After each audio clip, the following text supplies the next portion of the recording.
Bata-bata ba kayo? Nagbabike din kayo dati? Hindi? Karoon ako ng bisikleta pero di nagbabike yung ano lang pag kami pupunta. Yung palengke o pasyal-pasyal lang dati. I-walking ng aking pinaka-exercise umaga at saka hapon. Nakita nyo yung difference ng cycling sa lakad? Magkaiba. Sa cycling kasi may challenge. Yung paglalakad, pagka pasalungan, medyo papahinga ka na konti. Pag cycling, tina-challenge mo sarili mo na kaya mo yakit yung bisikleta na hindi mo kaya.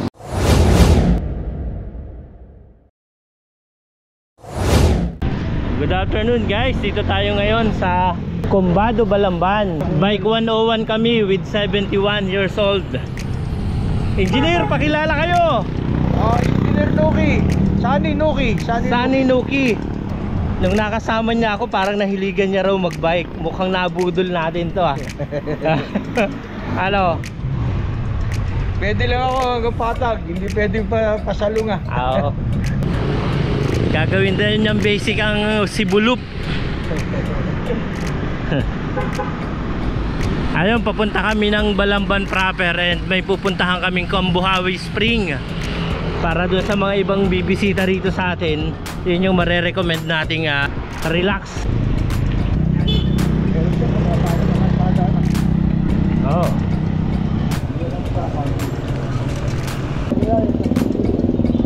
Oo.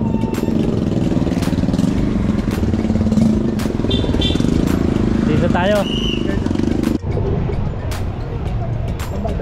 Diyan. Doon tayo papunta ron. Hanggang dito lang ako dito sa bus terminal. Dito lang. Dito ka lang parati. Ayan, tabing dagat punta tayo. Dito tayo sa Baywalk. Ayan. Imagine mo sa Samat. Oo. Wala nga pagka kami kumakaan ng walang nag-iho na isda. Kaya pagka kami mag-aan na isda, pupunta pa kami sa palengke, magpapaiho pa kami. At doon, puro manok, barbecue. Siguro nagkaroon sawa na sa isda. Parang parang inalito na yung reclamation. Inayos. Hindi, ito mukhang luma natin yung karsada. Di ba yan? Toledo na yan eh. Oo, gawa yun, marami.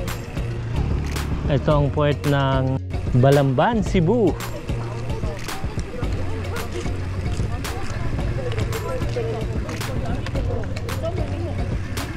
Sarap na dati yun. Sa Maynila, nasa mall. Dito, Oo. buti wala pang mall dito masyado. Yung bata-bata ba kayo? Nagbabike din kayo dati? Hindi? Karoon ako ng bisikleta pero di nagbabike yung lang pag kami pupunta. Yung palengke o pasyal-pasyal lang dati. Pero yung malayuan hindi. Kaya nagbabike nung naliligaw. Ayun. Pag nanliligaw dati. Ayun, punta tayo ron sa Cambuhawi ba yun? Spring. Sige. Google na lang natin. Malapit lang daw dito yun sa Balamban eh.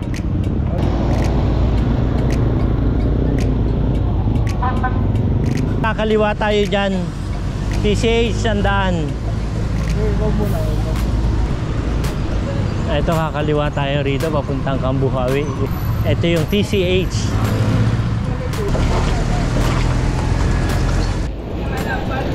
Si sir yung hindi siya nagsiship. Basta yan ngayon yung ginagawa niya.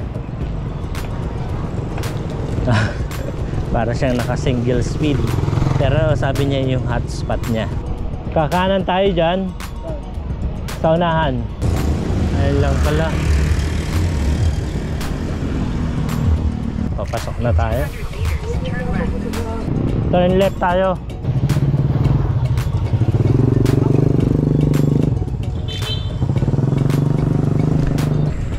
Ito yung Cambuhawi. Ang lapit lang. Oo, pipitik. Akala ko ahon tayo. I-adjust ko na. Nag-adjust sa kayo. Oo. Dahil mo tumahaba pataas. Yung bike babalik. Keep right. Ayun guys, ito sa isa sa tourist destination natin from Cumbado is nasa 4 kilometers lang to. Doon sa pinag-i-stayan natin kila Paring Cool. At itong pupuntahan natin, Cambuhawi Spring. Ito. Nakakainom mamaya kayong bisikleta. Oh. Ito na yata yun. O bakit soon to rise? Ay, hindi pa, sa unahan pa. Ano to eh, subdivision eh. Sa unahan pa tayo. Sarap dito, dami pang puno. Mukhang tikma po ah. Pwede, dito lang.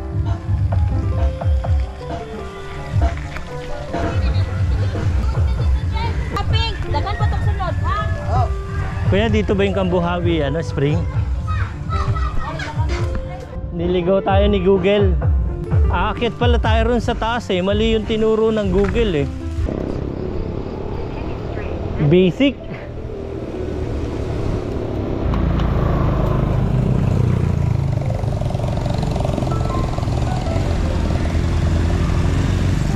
Nang mamali si Head south, then continue straight. Okay din dito kami, isipin mo.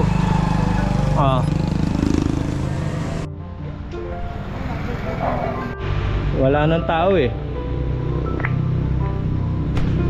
Eto guys yung Cambuhawi.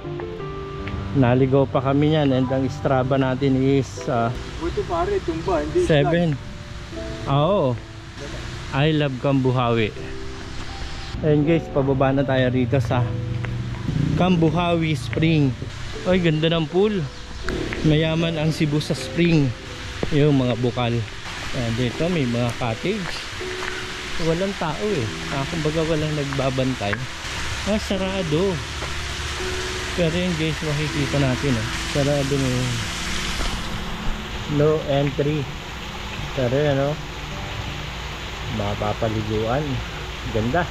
Ayun guys, wala na lang tayo mapagtanuhan kung magkano yung mga cottage dito. Pero ito ang lapit lang. Parang galing dun sa bahay namin kasi pumunta pa kami ng Balamban. Nasa 4 kilometers lang papunta rito. Maganda rito pag pumunta tayo rito sa Cebu. Ang lalapit na yung pwedeng pag-outingan. Ito yung Cambuhawi Spring. Mas malapit ito sa kila Paring Cool, big place. Kumbaga 5 kilometers, yun na yung max. Ayun guys, pabalik na tayo. Si Engineer Sunny Noki. First time ko gumamit ng bisikleta na mga professional cycling. Masarap pala. Anong kabataan nyo? Hilig nyo rin bang magbike o ano? Hindi naman. Nagagamit lang namin mga bisikleta na nahihiram sa kapitbahay. Pero yung pag-aari namin yung bisikleta, wala kasi nagagamit lola ko para masagasaan ko. Pero sa ngayon, ilang taon na kayo? 71. Batang bata. May kakaiba ba kayong naramdaman nung nagbisikleta kayo ngayong sa edad nyong yan? Wala naman kasi tuwing araw-araw naglalakad ako malayo. I-walking ng aking pinaka-exercise. Umaga at saka hapon. Nakita nyo yung difference ng cycling sa lakad? Magkaiba. Sa cycling kasi may challenge. Sa paglalakad wala pareho lang. Pero mas sa cycling kasi may titigal ka pasalunga yung paglalakad pagka pasalunga medyo papahinga ka na konti. Pag cycling, tina-challenge mo sarili mo na kaya mo yakit yung bisikleta na hindi mo kaya. Yun lang. Ayun, thank you for sharing, sir. And mauulit pa yun. Mauulit pa yun.